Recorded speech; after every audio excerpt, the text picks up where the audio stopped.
Why your cat sits in boxes, bags and circles. The science behind it is fascinating. You order something online, the box arrives. Before you've finished emptying it, your cat is inside. You set down a grocery bag, your cat sits in it.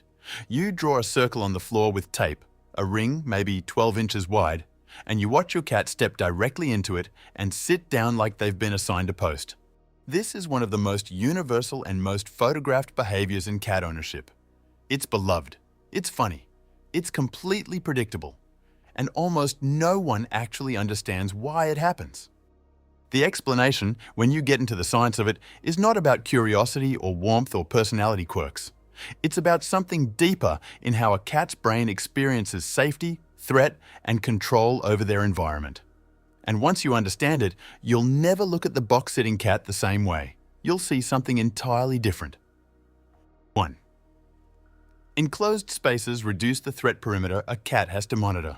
Start with the most fundamental thing: what a cat is doing cognitively when they inhabit any enclosed space.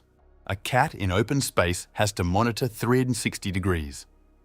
Threats can come from any direction, from behind, from the sides, from above. The nervous system, tuned for predator awareness, maintains a continuous background scan of the entire perimeter. This scan is not effortful in the way conscious vigilance is, but it is constant, and it has a cost. It keeps the cat at a baseline level of alertness that never fully drops. Place that same cat inside a box. Now the threat perimeter changes. The walls behind them and on their sides are eliminated from the scan. Threats can now only approach from the front, from the open side of the box. The area requiring active monitoring has been reduced from 360 degrees to perhaps 90 or 120. The cost of that background vigilance drops accordingly. The brain interprets this as relief, not consciously, but neurologically. The amygdala, the brain region responsible for threat detection and stress response, processes less incoming information in an enclosed space. The physiological correlates of that reduced processing are measurable. A 2014 study in applied animal behavior science gave shelter cats either access to a box or no box during their initial intake period. Cats with boxes adapted to the shelter environment significantly faster than cats without, showed lower cortisol levels, and scored lower on stress assessment scales. The difference was not subtle. The box changed the biology of how those cats experienced their situation. This is not about preference. It is about neurological relief.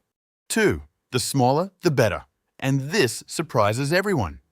Here's the part that seems counterintuitive, but has consistent evidence behind it. Given a choice between a large box and a small one, most cats will choose the smaller one. Not the one with more room, not the one where they fit more comfortably. The one that fits them most snugly, sometimes so snugly that it looks obviously uncomfortable to a human observer. The reason is the principle we just discussed, taken to its logical conclusion. The smaller the box, the fewer degrees of approach remain open. In a very tight space, the threat perimeter is reduced almost entirely. A box that a cat barely fits in is, from a threat management perspective, almost optimal. Nearly complete protection on all sides with minimal open exposure. This also explains the circle phenomenon. Researchers discovered that cats will sit inside a shape drawn with tape on the floor. Even though there are no walls, even though the drawn lines provide no physical protection whatsoever. This seems to contradict the threat perimeter explanation. But it actually extends it. The researchers' interpretation is that the visual boundary created by the circle activates a cognitive process. The brain registers a bounded space and treats it as a categorically different kind of territory than unbounded floor.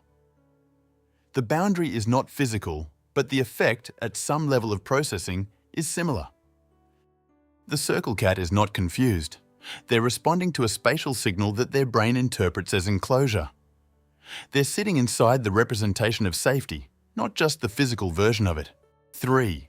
The hiding in bags behavior. Slightly different motivation.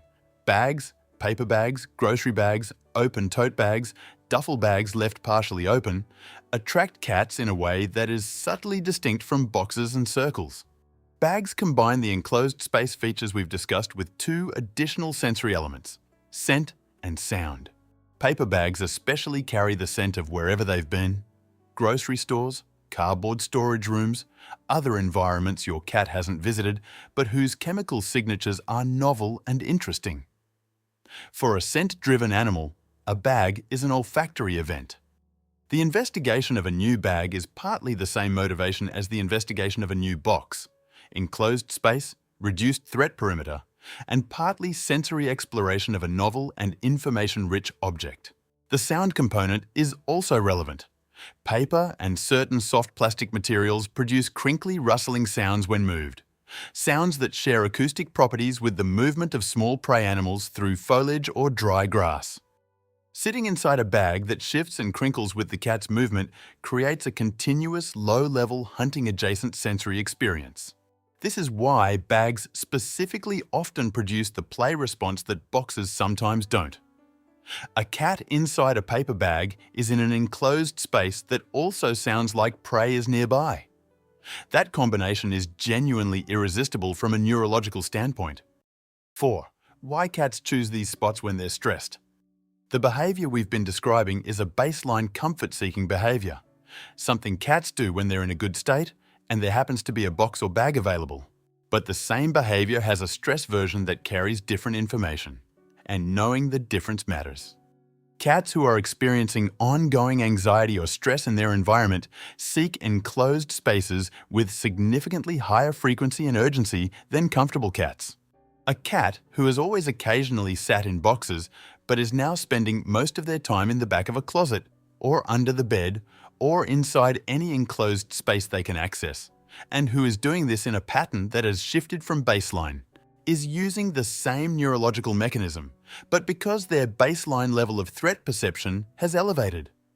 The enclosed space provides the same neurological relief it always does, but they're seeking it more because they need the relief more. Their threat perimeter monitoring system is working harder than normal, and the compensation they know, reducing the perimeter through enclosure, is being deployed continuously. This shift from occasional box sitting to sustained, almost exclusive enclosed space behavior is one of the clearer environmental distress signals a cat can produce. If you notice it, it's worth identifying what has changed in the environment. A new animal, a new person, a change in schedule or noise level, a persistent stressor the cat can't escape. These are the typical drivers. Subscribe here, because what comes next is the most practical thing in this video. 5. What happens in the brain when a cat is inside a box?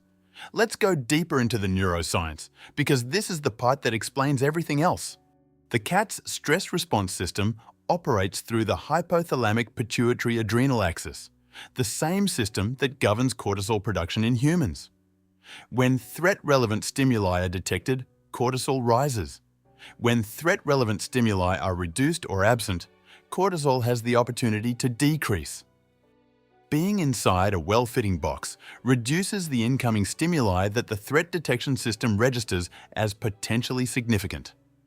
Fewer directions of potential approach means fewer stimuli processed as potential threats. Fewer threat-relevant stimuli means reduced pressure on the HPA axis. Reduced HPA activation means cortisol has less pressure driving it upward. The practical result: a cat inside a well-fitting box is, in measurable physiological terms, calmer than the same cat in open space. Not because they decided to feel calm, because the architecture of the space is removing the conditions that generate stress chemistry. This is why the behavior is so compelling and so consistent. The box is not a preference. It is a physiological relief mechanism. The cat seeks it for the same reason you might close a door when you want to concentrate or pull a blanket over you when you want to feel settled. The boundary provides something the body needs. 6. How to use this knowledge for a happier, less stressed cat. The science behind box sitting is not just interesting. It is directly applicable to how you set up your home for your cat.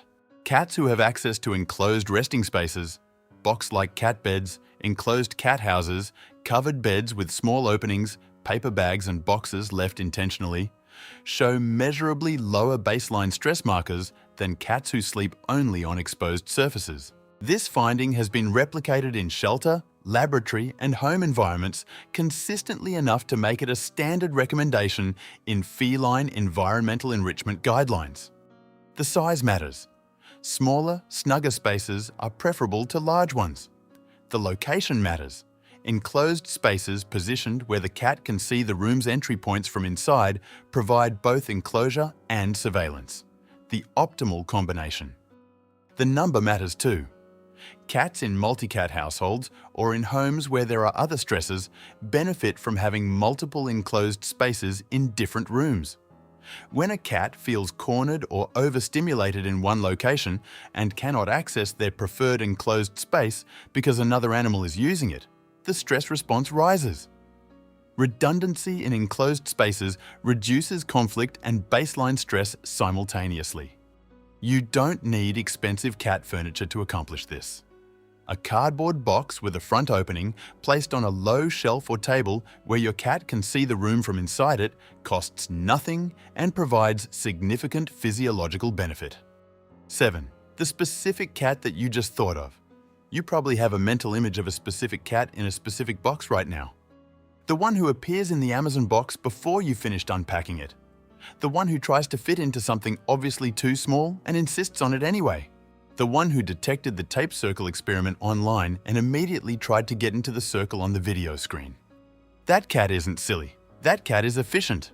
They've identified the available architecture in their environment that most directly reduces the cost of vigilance. And every time they climb into the box, they're doing what every living creature does when given the option.